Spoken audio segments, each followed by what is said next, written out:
Assalamualaikum warahmatullahi wabarakatuh, sedulur kabeh. Sebelum mulai, ayo kita buka cerita ini dengan bismillah. Mugi-mugi Allah ngasih keberkahan kanggo panjenengan sedoyo. Jangan lupa tulis solawat kanggo Nabi Muhammad saulan keluargane ing kolom komentar, karena solawat iku cahyo sing ngangkat derajat urip. Ayo kita tingkatno tako, karena Allah ngongkon kita supaya ojo pisah karo kebaikan, sebagaimana isyarat Al-Hujurat ayat 13 tentang pentingnya saling kenal, menyatu, dan jenengi manusia jadi satu kaum tanpa permusuhan. Tulis juga, asal kalian saka daerah ngendi ing kolom komentar. Sebelum lanjut, ayo bantu like, komen, subscribe, lan tonton video iki nganti rampung, karena ing deskripsi ono pertanyaan berhadiah, sing jawabannya bener bakal diumumno ning bagian pungkasan. Waktu itu, suasana Betawi lagi cerah, angin bertiup pelan dari arah kali, bawa aroma makanan rakyat yang menggoda, odo kerak telur, gorengan, sampai semur jengkol yang ngejreng-wangin. Di tengah hiruk pikuk itu, para jawara Betawi podo kumpul di gerbang Betawi, sebuah bangunan besar bergaya tradisional yang jadi simbol kebanggaan kampung. Hari itu bukan hari biasa, soalnya mereka kedatangan tamu agung, Wayang Sri Kandi, putri kesatria dari tanah Pancolo sing kondang sak jagat wayang. Datengnya Sri Kandi kayak bikin udara berubah. Anak-anak kecil lari nonton, ibu-ibu podo ngelirik dari bali pintu. Bapak-bapak ngeluarin cengir bangga karena bisa nyaksin langsung seorang ksatria perempuan paling disegani sepanjang sejarah pewayangan. Sri Kandi datang bukan untuk jalan-jalan, bukan pula untuk unjuk kesaktian. Ia datang karena undangan resmi para jawara Betawi buat ngelatih para kesatria perempuan yang lagi naik daun belakangan ini. Para perempuan Betawi, dari yang masih muda sampai yang udah punya cucu, semangat banget belajar bela diri, karena zaman lagi rawan, banyak urusan politik dan rebutan kuoso yang kadang nyeret kampung. Nah, Sri Kandi dianggap tokoh paling pas buat mimbing mereka. Kuat tapi ora sombong, tegas tapi apik budi, pemberani tapi tetep junjung tata krama. Sing delok langsung ngerti kenapa namanya melegendo. Begitu Sri Kandi turun dari kereta kencana, kereta wayang sing rodanya nggak ribut meski jalannya berbatu, suasananya langsung berubah. Gerbang Betawi sing biasanya cuma ramai sama dagangan dan celotehan bocah, mendadak jadi tempat yang penuh aura kebesaran. Para jawara Betawi, kaya Bang Sulam, Bang Jampang, dan Mak Iyoh yang terkenal sakti tapi cerewet, podo baris rapi menyambut. Odo yang nyeletuk, waduh, neng Sri Kandi. Kalau begini mah Betawi makin gagah, ye. Disambut ketawa lebar, Sri Kandi senyum sopan, sambil nunduk hormat. Senyumnya gak dibuat-buat. Ia seneng lihat rakyat Betawi tetap ceria meski banyak cobaan zaman. Tak lama, latihan dimulai di halaman luas gerbang Betawi. Para kesatria perempuan Betawi berdiri berjajar, odo yang bawa golok, odo yang bawa tombak bambu, odo juga yang cuma bawa niat kuat. Sri Kandi maju ke tengah lapangan, nunjukin jurus dasar gas Pancolo, lembut tapi mantap, halus tapi menghantam tepat sasaran. Gerakannya kayak tari, tapi isine tenaga sakral. Para perempuan Betawi nyoba ngikutin, meski odo yang malah kesandung sarung karena terlalu semangat. Jawara-jawara laki-laki di belakang ketawa kecil, tapi langsung diem waktu Mak Iyoh ngelototin mereka. Lu kagak usah ngetawain. Latihan aja sono, katanya lantang. Suasana pun makin hidup, penuh energi, penuh rasa persaudaraan. Di tengah suasana meriah itu, tiba-tiba udara berubah. Angin yang tadi sepoi berubah dingin, kayak odo yang ngelewatin dimensi lain. Daun-daun nangko di pinggir halaman meriap sekalipun angin go terlalu kencang. Kucing kampung yang tadinya tiduran santai di pojokan mendadak berdiri, bulunya meremang. Anak-anak kecil yang lagi ngaji di musola kecil di samping gerbang podo nengok keluar jendela, kayak ngerasa odo yang beda. Dan benar saja, tiba-tiba, dari arah pintu besar gerbang Betawi, muncul sosok ondel-ondel. Tapi bukan ondel-ondel yang biasanya ditarik sama pemuda kampung sambil ngamen. Ini beda. Gerakannya pelan, langkahnya mantap, wajahnya nggak hanya datar tapi seperti hidup. Matanya berkilat, bukan kilat lampu, tapi kilat yang seolah menyimpan cerita panjang sing wis kelalen wong sak kampung. Wajahnya putih bersih tapi aura di sekitarnya kayak bercampur antara sedih, lega, dan panggilan batin. Kain kebayanya melambai pelan, padahal angin cuma dikit. Para jawara Betawi bengong. Seorang ibu nyeletuk lirih. Itu ondel-ondel siapa ye?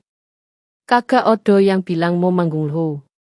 Jawara lain menimpali, gue mah baru lihat ondel-ondel jalan sendiri begini. Jangan-jangan ini ondel-ondel zaman bahula yang suka muncul kalau odo pesan penting. Komentar itu bikin beberapa orang merinding. Tapi suasana tetap tenang karena Sri Kandi maju satu langkah. Matanya tajam tapi hatinya lungguh. Ia bisa ngerasa ada energi halus di balik kedatangan ondel-ondel itu. Bukan energi jahat, bukan pula ancaman, tapi seperti undangan. Undangan dari masa lalu. Sri Kandi ngrasake getaran alus saka pucuk jari sampai ke pangkal pundak. Getaran itu aneh, tapi ora nyakitin. Kayak ono wahyu cilik sing ngeletuk pelan. Iki dudu kebetulan. Iki waktumu buka kisah sing wis suwe ketutup. Nalurinya sebagai kesatria sekaligus perempuan yang peka terhadap tanda alam langsung bangkit. Ia tahu, dunia wayang dan dunia manusia kadang saling nyentuh lewat tanda-tanda simbolik. Dan ondel-ondel itu, dengan moto yang seolah mengandung cerita, jelas bukan boneka rakyat biasa. Para perempuan Betawi yang baru latihan langsung berhenti. Odo yang mangap, odo yang mundur setapak, odo yang spontan ngejak kancing kebaya takut copot saking gugup.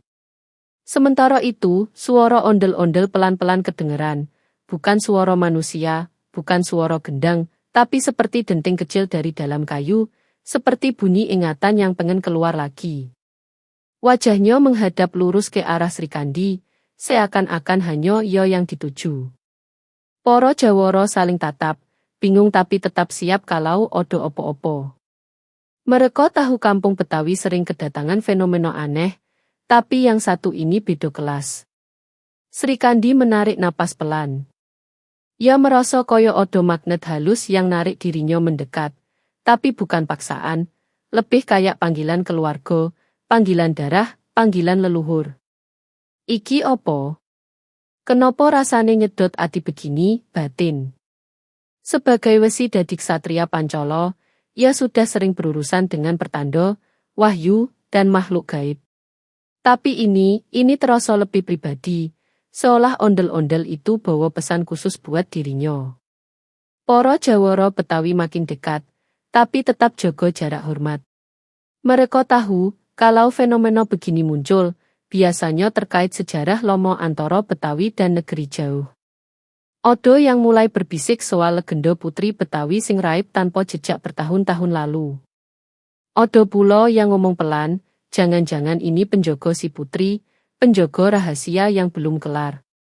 Sementara semua orang sibuk dengan prasangka masing-masing, Sri Kandi ora mikir yang aneh-aneh. Dorongan dalam dirinya makin kuat, koyo tangan halus nyeret langkah maju. Ia melambatkan jalannya, tapi tetap melangkah. Matanya tidak beralih dari tatapan ondel-ondel itu.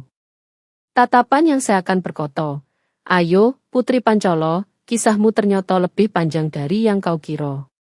Beberapa perempuan yang tadi ikut latihan mulai menggumam, ini apaan sih?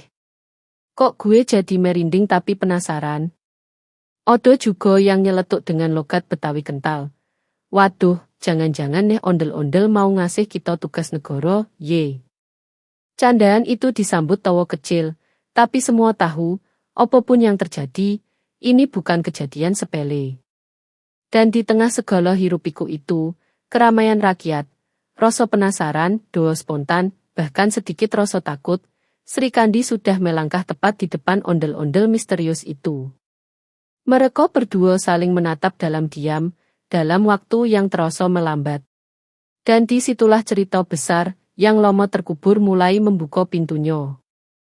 Ondel-ondel itu nari pelan, tapi bukan pelan yang asal gerak, pelan yang punya maksud, koyo gerakannya lagi nulis aksara udara yang cuma bisa dibaca sama orang yang punya ikatan darah sama kisah lomo. Tangan kayunya naik turun lembut, kepalanya miring sedikit, kain kebaya yang menempel di tubuhnya bergoyang halus seolah dihembus angin dari dunia lain. Rambut ijuknya bergerak tipis, tapi arahnya rapih, koyo ditarik pola tertentu. Dan setiap kali kakinya menginjak tanah, odo getaran halus merambat, bikin batu kecil di halaman gerbang Betawi bergetar kayak kucing lagi ngulet. Iramanya bukan irama musik yang biasa didengar orang Betawi saat pesta. Bukan pula suara gambang kromong yang ceria.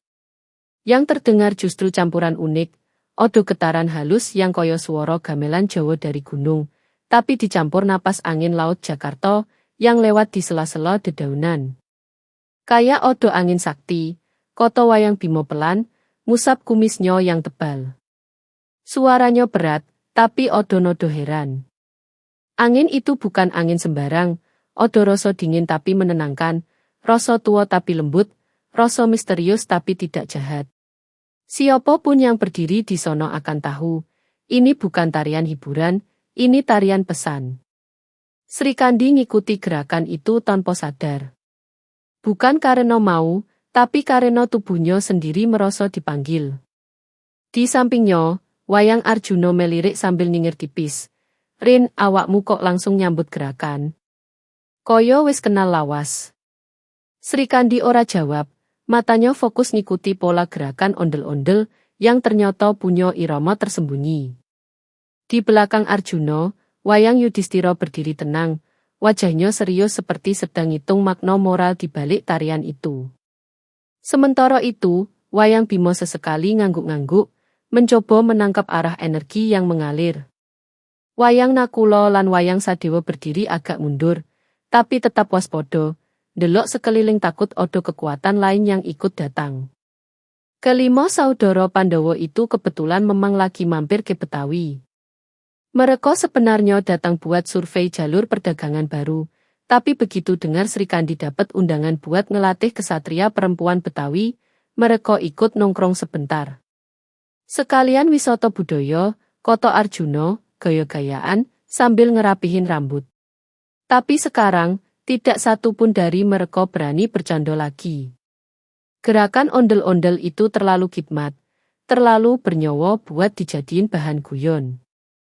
Gerbang tua yang berdiri megah di belakang ondel-ondel itu kebuka setengah, pintunya gede, cat merahnya mulai pudar, tapi justru bikin suasananya jadi angker-angker syahdu. Cahaya sore masuk lewat celah pintu itu, memantul di wajah ondel-ondel, bikin matanya kelihatan hidup. Bayangannya panjang, melengkung, kayak makhluk gaib zaman dulu yang lagi nyampein pesan rahasia. Dari balik pintu gerbang, seakan ada suara samar yang keluar bersama angin, kayak suara perempuan yang lagi nyanyi lirih, tapi tidak jelas bahasanya. Bisa jadi bahasa Betawi kuno, bisa juga bahasa campuran yang hanya dipakai sebelum matahari kenal arah barat. Lah piye iki, gumam Nakula pelan. Gerbang mambu energi lawas. Ora enak yen didimin. Tapi ora kerasa jahat, tambah Sadewa. Koyo odo yang mau ngajak ngomong. Gerbang yang kebuka setengah itu memang punya arti tersendiri. Dalam banyak legenda Betawi, gerbang yang kebuka pas setengah artinya dunia kasat moto lagi nyentuh dunia tak kasat moto. Bukan buat nyerang, tapi buat ngasih kode. Makanya para Jawara Betawi yang melihat kejadian itu langsung merapatkan posisi, tapi tetap menghormati. Mereka tahu, kalau gerbang tua itu gerak sendiri, berarti ada sesuatu yang mau ditunjukin. Tarian ondel-ondel makin lama makin padu. Gerakannya lambat, tapi membawa makna yang enteng. Setiap kali tangannya berputar, butiran debu halus ke bawah angin, nyebar kayak serpihan cahaya emas. Moto ondel-ondel itu memancarkan kilap lembut, bukan moto boneka kayu biasa. Tatapannya kayak tatapan orang yang pernah banyak ngalami hal, tatapan yang nyimpen beban ratusan tahun. Orang Betawi yang melihatnya pun mulai terbawa suasana, sebagian merapatkan tangan ke dada, sebagian lagi menunduk hormat. Ini bukan boneka joget, bisik seorang bapak tua, suaranya koyo retak-retak. Ini kayak utusan dari moso yang udah lama tenggelam. Sri Kandi bisa ngerasake aliran energi itu masuk melalui ujung jari. Gerakan ondel-ondel itu koyo semacam tulisan rahasia, mungkin bentuk sandi, mungkin bentuk simbol leluhur. Dan tubuh Sri Kandi secara alami bisa nangkep maknanya. Dalam batinnya, suara kecil muncul, suara yang terdengar seperti petuah tua. Iki dudu tarian sembarangan. Iki petunjuk leluhur. Jantungnya berdegup pelan tapi dalam. Ia bukan takut, tapi ngerasake panggilan batin yang kuat. Odo getaran dari masa silam, odo narasi panjang yang pengen keluar dari balik gerbang itu. Arjuna yang biasanya suka komentar tiba-tiba diam, matanya menyipit. Bima maju sedikit, ngecek arah angin. Yudhistira meletakkan tangan di dada, sikap hormat laki-laki yang ngerti bahwa sesuatu yang besar sedang berlangsung. Nakula dan Sadewa saling lirik, siap kalau-kalau perlu bikin formasi pelindung. Tarian itu kemudian berubah tempo, masih pelan, tapi lebih tegas. Kayak odo transisi bab kakinya melangkah ke kiri 3 kali, ke kanan 2 kali, lalu tangan kirinya mengarah ke gerbang. Gerbang tua itu berdentum pelan, seperti pintu raksasa yang lagi sesek nafasnya. Dari celah pintu, angin dingin keluar lagi, tapi kini odo aroma bunga Tanjung bercampur tanah basah setelah hujan. Ini petunjuk, bisik Sri Kandi pelan. Iki dudu sekadar hiburan. Iki isyarat. Arjuna makin menajamkan pandangannya. Isyarat opo, Rin? Isyarat sing nyambung karo masa lalu, jawab Sri Kandi lirih.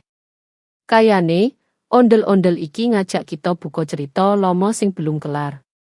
Pandawa lain mendengarkan dengan serius. Mereka tahu, dunia ini sering menyembunyikan pesan lewat hal-hal indah. Alam suka bicara lewat angin, lewat bunga, lewat tarian, lewat boneka raksasa kayu yang matanya penuh misteri. Dan sekarang, pesan itu sedang ditransmisikan lewat tarian lembut ondel-ondel Betawi. Tarian itu makin dalam maknanya. Setiap kali ondel-ondel melangkah, tanah memancarkan semburat cahaya tipis. Sri Kandi, yang sejak tadi ngikuti pola gerakan, mulai sadar bahwa langkah-langkah itu membentuk peta. Peta simbolik. Pola yang dulu cuma muncul dalam cerita leluhur Pancala, pola yang menuntun ksatria untuk menemukan kebenaran yang terkubur. Dan yang bikin merinding, pola itu sama persis dengan pola relief yang ia lihat bertahun-tahun lalu waktu mengunjungi perpustakaan kuno di Pancala. Leho, kok iso persis, batin. Rasane koyo odo dua dunia, Betawi dan Pancala, yang disatukan lewat gerakan ondel-ondel itu. Koyo odo sejarah sing ora puput, sejarah sing ketlisut tapi kini mulai nyari jalan pulang. Sri Kandi merapatkan tangannya ke dodo. Ia membungkuk sedikit, memberi hormat ke ondel-ondel itu. Bukan hormat ke bonekanya, tapi ke roh penjaga yang sedang memandu. Arjuna dan Pandawa lain ikut menunduk. Para Jawara Betawi juga. Suasana mendadak hening, cuma suara angin dan kain kebaya ondel-ondel yang berkibar. Dan di tengah keheningan itu, mata ondel-ondel berkedip sekali, perlahan, halus, tapi jelas. Semuanya terpaku. Bukan cuma tarian. Bukan cuma pesan. Ini adalah panggilan leluhur Betawi kepada darah Pancala, dan Sri Kandi odo di pusatnya. Tarian ondel-ondel itu nuntun mereka pelan-pelan, koyo angin sore sing nyurung daun pepohonan pinggir gerbang Betawi. Langkah-langkah kecil ondel-ondel sing diiringi denting irama tak kasat mata koyo membentuk jalur gaib, lurus menuju pojokan kompleks tua yang jarang disentuh wong. Di sono ono dinding relief gede, udah kusam makan umur, tapi ukirannya masih nyimpen cerita yang lembut sekaligus getir. Sri Kandi merasakan hawa aneh begitu cahaya matahari nyorot relung-relung relief itu, kayak odo tangan leluhur ngelus pipin, ngajak buka sejarah sing udah kelamaan dikubur.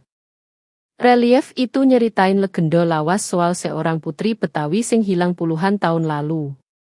Warga Betawi zaman sakdurunge masih suka nyebut namanya dalam dongeng kampung. Tapi makin kesini makin banyak yang ngira cerita itu cuma pepesan kosong. Tapi ukiran di dinding iki ora main-main. Jelas banget terpahat sosok perempuan muda bermahkota. Matanya teduh, senyumnya kayak nyimpen rahasia. Di bawah figur itu, ada lambang matahari Pancala sing setengah tertutup bulan sabit Betawi kuno.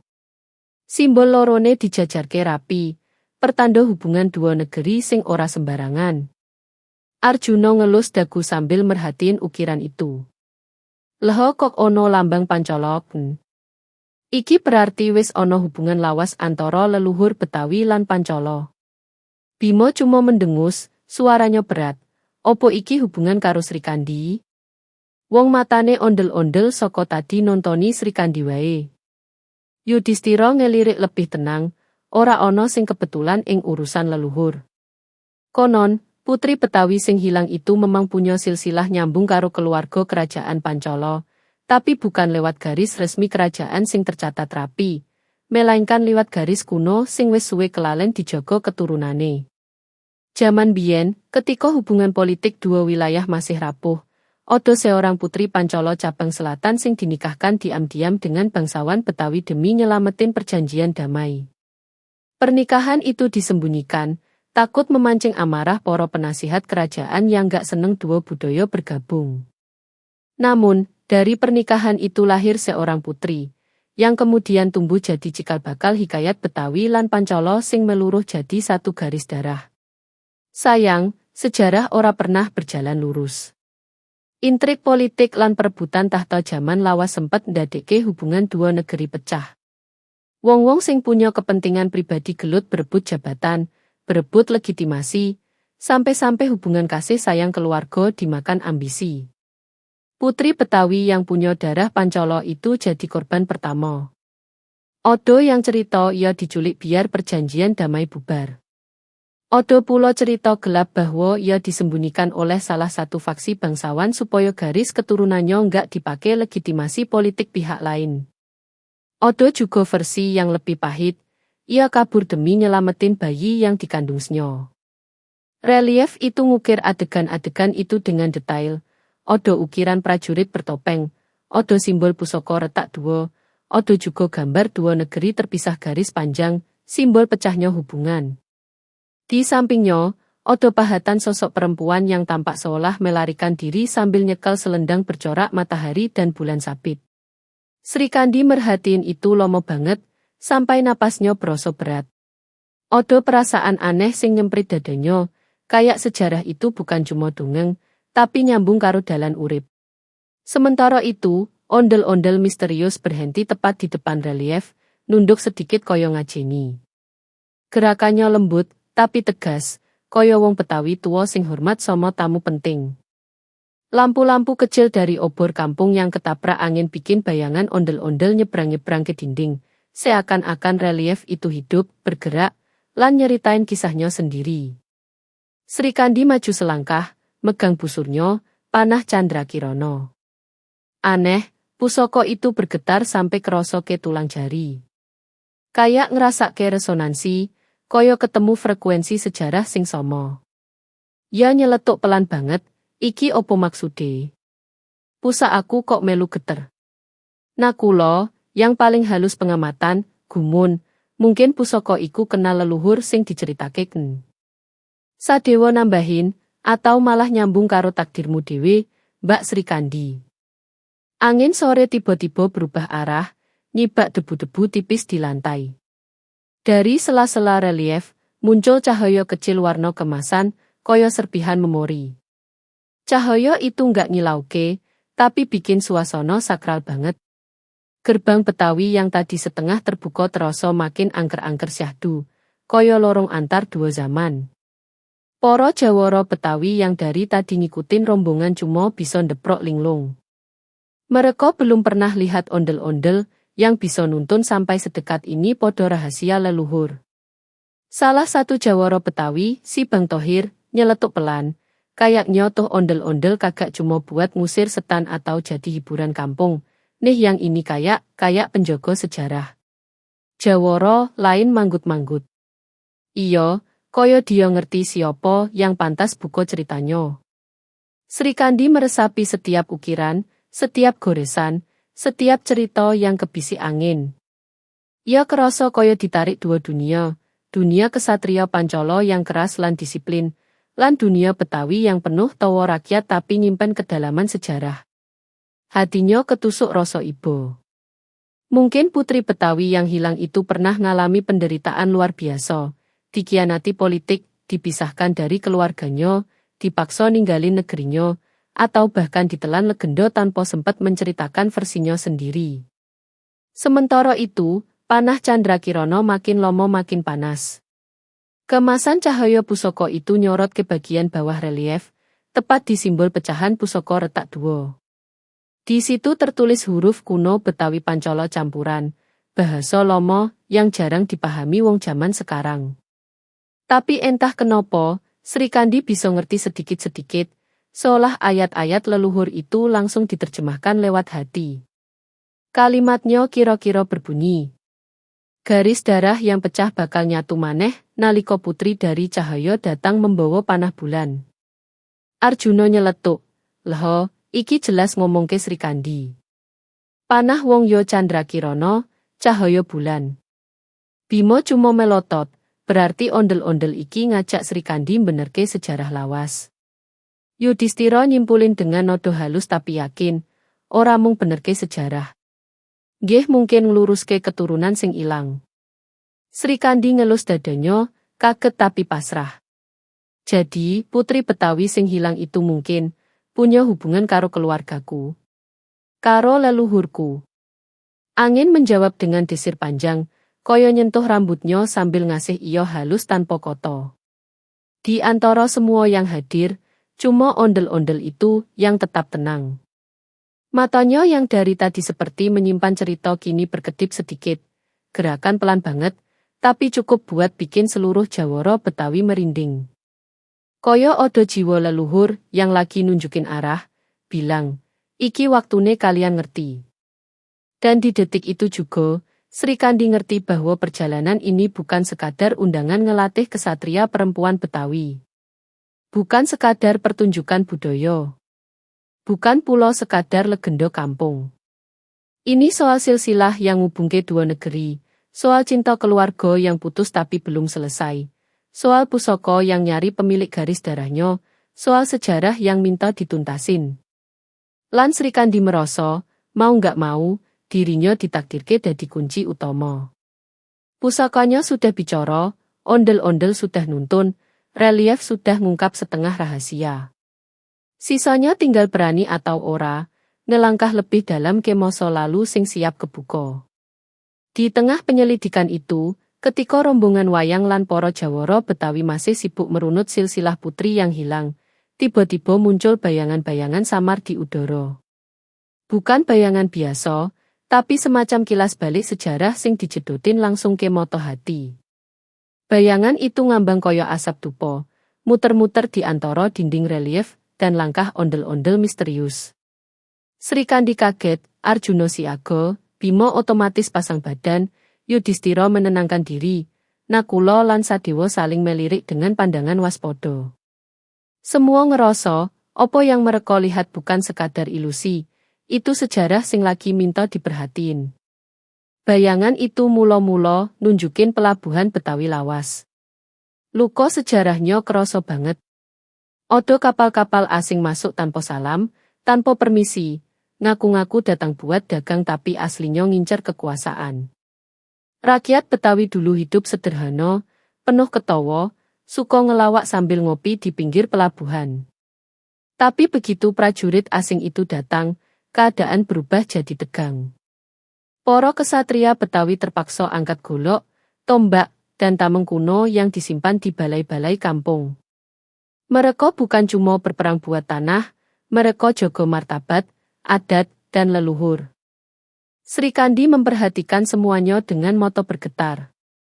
Bayangan itu bergerak cepat, seolah layar besar di depan mereka muter ulang film lawas. Para kesatria Betawi berlari-lari di dermaga, meluarin jurus-jurus aneh, odo jurus tapak nandong, jurus golok si jampang, jurus tepak palang pintu yang biasanya dipakai buat hiburan malah diubah jadi strategi perang. Ketika prajurit asing datang dengan obo-obo keras, para jawara Betawi malah ngejawab dengan candaan. Bang. Mau nyerang? Kagak takut dah, sini dulu kalau berani. Tapi begitu musuh mulai nyerang serius, gurauan berubah jadi tekad bojo. Humor cuma dipakai buat nguatkan nyali, bukan buat ngeletik takdir. Arjuna melongo, takjub. Wong Betawi iki unik tenan, lagi perang wae isih iso guyon. Bima mengangguk sambil nyengir.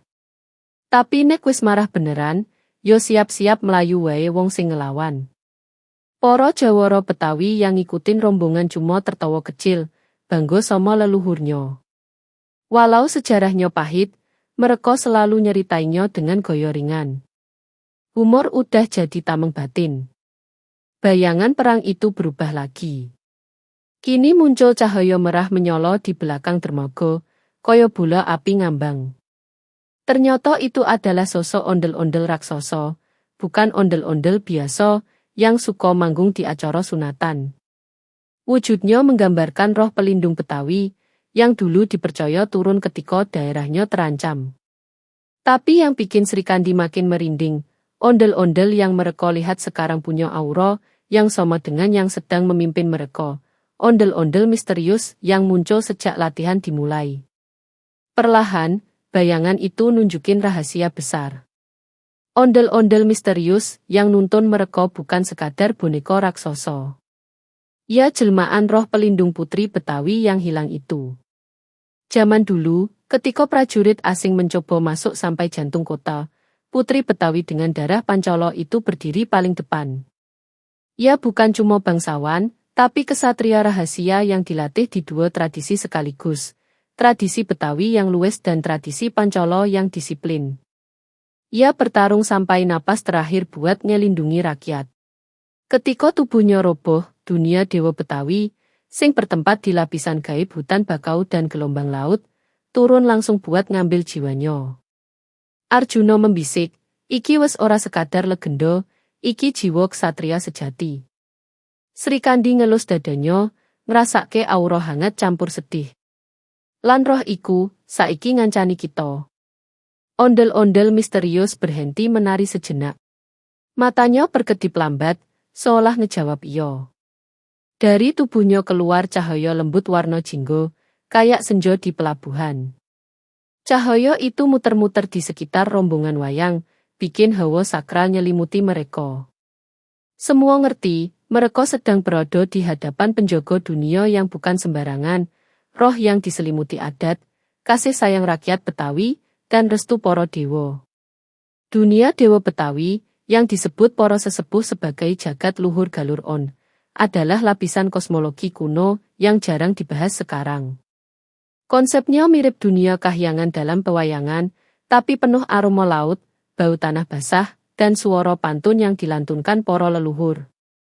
Di sono, roh pelindung Betawi tinggal bersama para penjaga lain, odo si pitung leluhur versi gaib, odo roh penjaga tanjakan, odo penunggu palang pintu, sampai leluhur-luhur dari kerajaan Lomo sebelum Betawi berdiri. Salah satu penjaga yang paling dihormati adalah Siluman On, roh suci yang mampu menjelmakan dirinya sebagai ondel-ondel buat ngasih petunjuk ke manusia terpilih. Dialah yang ngumpulin serpihan takdir dan menyerahkannya pada keturunan yang siap memahami sejarah. Dan malam itu, Sri Kandi merasa Siluman On lagi ngelihat langsung ke dalam jiwanya. Di dalam bayangan, muncullah makhluk-makhluk Dewa Betawi, odo Dewa Sabuk Lilin, penjaga cahaya malam, odo Dewa Seribu Pantun yang suka menghibur rakyat, odo Dewi Purnamasari Betawi yang konon masih punya hubungan sama para Dewi Cahaya Pancala. Semua berkumpul, seolah memastikan bahwa misi mengungkap sejarah Putri Betawi bukan sekadar urusan manusia. Ramalan kuno tiba-tiba terdengar, bukan lewat suara manusia, tapi lewat desir angin. Seperti gumaman yang terbawa gelombang. Hubungan dua negeri bakal pulih kalau pewaris jiwa ksatria ngerti asal-usul lan merukunkan hatinya. Nakula nyeletuk pelan, iki ramalan suci. Sadewa nambahi, lan sing dimaksud pewaris jiwa ksatria iku kayane jelas. Semua mata otomatis ngarah ke Srikandi. Bahkan ondel-ondel itu pelan-pelan memalingkan wajahnya ke arah sang putri Pancala. Sorot matanya halus, bukan nakutin, tapi koyo ngendikan, kowe sing kudu nerusin. Srikandi ketelen ludah. Ia bisa ngrasake getaran batin sing ngubungke leluhur Betawi lan kerajaan Pancala. Ada magnet sejarah yang narik dirinya ke tengah lingkaran takdir. Pusakanya, panah Candrakirana, kembali bergetar, seolah merespon isi ramalan itu. Panah itu dulunya dibuat oleh Resi Cahaya Pancala, yang juga punya hubungan dengan para dewa Nusantara. Jadi wajar jika pusaka itu bisa nonton masa lalu dan ngomong lewat getaran. Bayangan perang makin detail. Ada adegan putri Betawi itu memimpin pasukan gabungan Betawi, Pancala cabang kuno. Ada adegan rakyat Betawi tetap bercanda, walau peluru dan panah beterbangan. Ada adegan prajurit asing bengong karena bingung kenapa musuhnya sambil perang masih sempat nyeletuk. Bang, awas jatuh ntar malu, dah. Keseluruhan adegan itu nggak cuma menggambarkan perang, tapi nilai-nilai dalamnya. Keberanian, cinta negeri, pengorbanan, humor sebagai penyembuh ketakutan. Dan di balik semuanya itu, muncul satu simbol besar, hati yang retak, tapi tetap nyolo. Simbol itu ada di atas kepala putri Betawi dalam bayangan. Panasnya lembut, warnanya kemasan. Yudhistira nyeletuk, iki simbol rekonsiliasi. Arjuna manggut, leluhur pengen dua negeri sing pernah pecah itu nyatu meneh. Bima, yang biasanya keras, kali ini melunak, berarti perang lawas iki kudu kelar sakiki, lewate Srikandi. Rakyat Betawi yang ikut nonton bayangan itu cuma bisa bengong. Mereka bangga sekaligus merinding. Ternyata humor, pantun, dan ondel-ondel yang selama ini mereka kira cuma tradisi kampung sederhana, sebenarnya nyimpen kekuatan kosmologi besar yang ngubungke mereka dengan kerajaan jauh di timur tanah Jawa. Dari celah dinding relief, muncul garis cahaya muter, lalu menurun, lalu berhenti tepat di depan kaki Srikandi. Cahaya itu koyo ngisyaratke, langkahmu kudu diterusin. Ondel-ondel misterius kembali bergerak, kali ini lebih lambat, lebih dalam, seolah ngejak Srikandi buat ngelangkah lebih dekat ke rahasia pamungkas. Ramalan itu kembali terdengar, kali ini lebih jelas. Pewaris jiwa ksatria kudu ngerti asal-usule, lan merukunkan atin. Yen ati wis rukun, tanah bakal rukun. Yen leluhur wis damai, keturunane bakal makmur. Srikandi nutup mata sebentar. Di balik gelap, ia lihat siluet putri Betawi yang hilang, tegak, lembut, dan penuh keberanian. Ia ngerti, tugasnya bukan cuma menguak sejarah, tapi merukunkan dua hati, hatinya sendiri dan hati rakyat dua negeri yang pernah retak. Dan ondel-ondel itu berdiri di depan, jadi petunjuk, jadi penjaga, jadi saksi bahwa perjalanan rekonsiliasi baru saja dimulai. Akhirnya, pelan-pelan tapi pasti, Srikandi mulai ngeh. Kesadaran itu turun koyo embun subuh yang jatuh pelan tapi nusuk ati.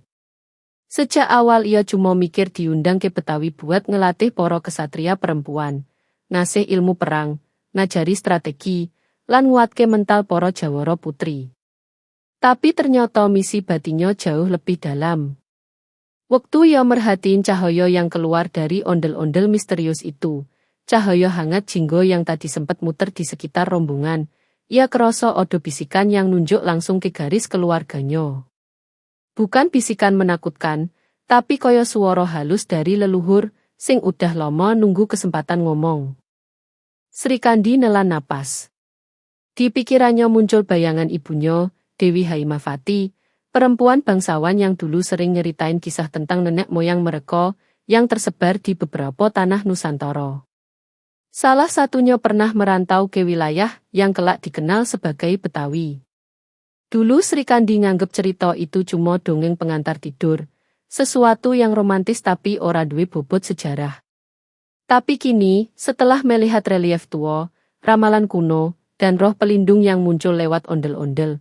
Semua potongan cerita itu kayak puzzle yang tiba-tiba cocok semua. Silsilah ibunya ternyata nyambung langsung ke garis keturunan putri Betawi yang hilang puluhan tahun lalu. Maane ondel-ondel tadi nyamperin dia, bukan sembarang milih, tapi milih karena kunci rekonsiliasi leluhur ada di dirinya. Bukan cuma Sri Kandi sebagai kesatria, tapi Sri Kandi sebagai pewaris darah yang pernah terpisah oleh konflik Lomo. Ia sekaligus cucu dari dua dunia, Pancolo yang sakti dan disiplin, serta Betawi yang luwes, jenaka, dan hangat. Para Jawara Betawi yang berdiri melingkar mulai ngerasa aura itu juga. Salah satu Jawara tua nyeletuk pelan, pantes aja iyeh, dari pertama ngeliat Nona Sri Kandini, hati aneh kayak nyes, kayak nemu keluarga jauh. Jawara lain nambahin, iye bang, perasaan gua juga gitu. Kagak tahu kenapa, nih orang odo hawa Betawinya dikit. Mungkin dari cara senyumnya ape gimane. Sri Kandi ketawa kecil, tapi mata hatinya serius. Ia lalu maju selangkah, berdiri tepat di depan ondel-ondel, yang kini bergerak sangat pelan. Angin sore berhembus lembut kayak tangan ibu, yang ngusap kepala anaknya. Sri Kandi merapatkan tangan di depan dada, lalu membungkuk dengan hormat. Ia mengucap doa sederhana, doa yang diajarkan ibunya, doa yang menggabungkan rasa syukur Pancolo dan rasa teduh Nusantara. Roh leluhur, sing jaga tanah iki, sing nyawiji karo cahya lan pantun, tulung tampani hormatku. Yen aku bener dadi pewaris sing dipilih, mugi aku iso njaga warisan iki tanpa sombong, tanpa angkara. Doanya pelan, tapi atmosfer berubah. Cahaya di sekitar ondel-ondel menguat sebentar, lalu melunak lagi. Kepala ondel-ondel itu mengangguk pelan, gerakannya halus sekali seperti boneka yang digerakkan angin sakral. Para Jawara Betawi langsung merinding bareng-bareng. Arjuna, yang dari tadi berdiri di samping Sri Kandi, ikut nyimak dan gak bisa nahan diri buat komentar. Wah, Sri Kandi, awakmu keturunan Betawi to. Pantes sakti tapi tetep rame. Wong Betawi iki nek gelut serius, nek guyon ya lemes tenan. Jawara Betawi langsung ngakak. Weh, bener tuh omongannya. Kesaktian plus rame, itu jati diri kita. Cie, Sri Kandi anak Betawi ketemu keluarganya nih. Odo yang nyeletuk iseng, besok-besok ajarin pantun sekalian dong. Yang lain nimpalin, iye bang, moso jago perang doang, pantun kogo. Sri Kandi ikut ketawa, tapi dalam ketawanya odo rasa lega kayak beban puluhan tahun hilang. Yang paling ia rasakan adalah kedamaian, damai karena ia akhirnya ngerti kenapa takdir nuntun langkahnya sampai gerbang Betawi.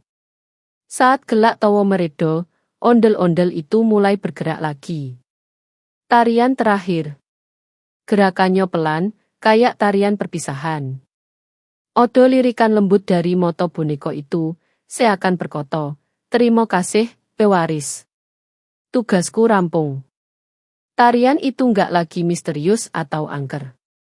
Justru syahdu, koyo ungkapan cinta leluhur, yang selama ini terpendam. Kaki-kaki kayunya bergoyang ringan, tangan besar itu melambai lembut sekali, dan hiasan kepalanya bergetar mengikuti irama alam. Lalu, perlahan, tubuhnya mulai memudar. Bukan roboh, bukan hilang mendadak, tapi larut seperti kabut pagi yang kena sinar matahari. Warna jinggo tubuhnya berubah jadi butiran cahaya, naik ke udara, terus menghilang satu-satu. Sampai akhirnya nggak odo opo-opo di depan mata. Para Jawara Betawi serempak menarik napas panjang. Suasananya tenang, tapi penuh haru. Mereka berasa kayak baru nganterin anggota keluarga, yang lomo pergi terus pamit pulang. Bimo nyeletuk, wah, aku wis tau nglawan raksasa lan siluman, tapi ondel-ondel iki sing paling halus pamit. Nakula nambah, lan paling wangi, kok ono wangi bunga kenanga ya. Jawara Betawi langsung jawab, iyalah, itu bau wangi leluhur. Kalau udah beres urusan, biasanya ninggalin tanda. Sadewa mengangguk anggun. Iki wis jelas, roh penjaga Betawi wis tenang. Sri Kandi merem sejenak. Ia memejamkan mata bukan karena capek, tapi buat ngerasain aliran takdir yang baru saja klik di dalam dirinya.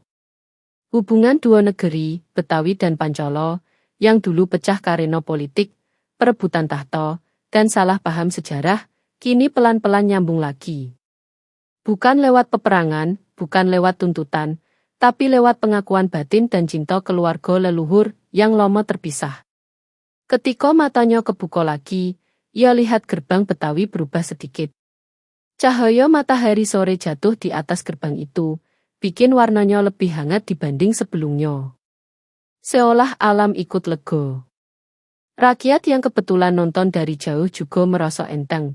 Mereka nggak ngerti detail mistisnya, tapi mereka ngerasa sesuatu yang baik baru saja terjadi.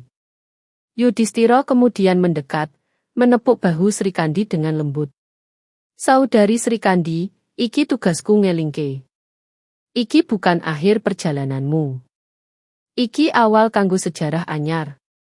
Sri Kandi mengangguk. Aku ngerti, Kakang. Iki ora mung soal aku, tapi soal loro tanah sing takdir kudu nyatu maneh. Para Jawara Betawi mulai mengerubungi mereka, bukan buat nanyo, tapi buat ngasih pelukan, salam, dan candaan. Ade Sri Kandi. Mulai hari ini, kita anggap keluarga sendiri. Iye, jangan malu-malu dah. Bilang aja, mau makan kerak telur kogo. Nah tuh. Betawi asli. Makan dulu baru ngomong yang berat-berat. Arjuna ngakak sampai memegangi perut. Bima ketawa keras. Nakula lan Sadewa juga ikutan. Bahkan Yudhistira sampai geleng-geleng kepala.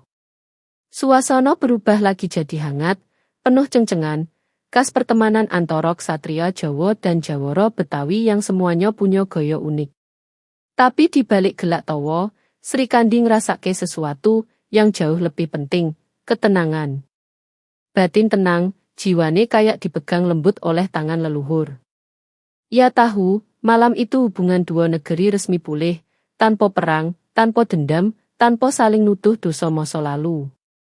Semuanya pulih lewat tarian, lewat sejarah yang dijelasin, lewat pengakuan garis keturunan, dan lewat keluasan hati untuk nerima kenyataan bahwa keluarga bisa ojo terpisah jauh, tapi tetap saling nunggu buat nyambung. Sri Kandi lalu berdiri tegak, melihat langit Betawi yang mulai berubah warna. Matahari turun pelan, meninggalkan warna jinggo yang sama dengan cahaya ondel-ondel tadi. Ia tersenyum.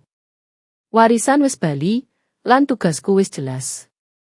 Dan di hati kecilnya, ia bisikan sesuatu kepada roh penjaga Betawi yang kini sudah kembali ke alamnya. Matur nuwun, leluhur. Aku bakal jaga persaudaraan iki sampai akhir zaman. Alhamdulillah, wis rampung nonton cerita iki.